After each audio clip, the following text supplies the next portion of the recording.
Bon dia a tothom. Us volia desitjar una bona festa de Sant Jordi, un Sant Jordi molt particular, com ho sabem, i una festa endolada per la desaparició del nostre amic Jaume Queralt. Avui us parlaré del meu últim llibre, que es diu Les 7 vides d'un gat rus.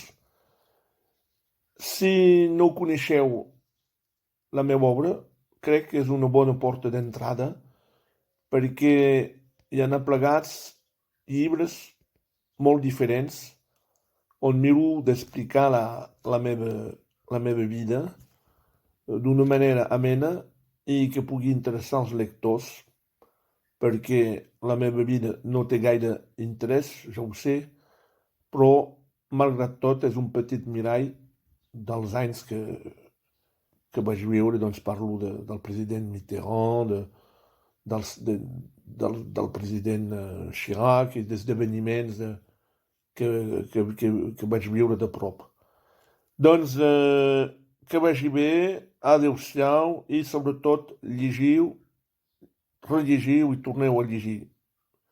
Les grans aventures són interiors. Adeu-siau, visca Sant Jordi, visca Catalunya, visca la literatura. Adeu.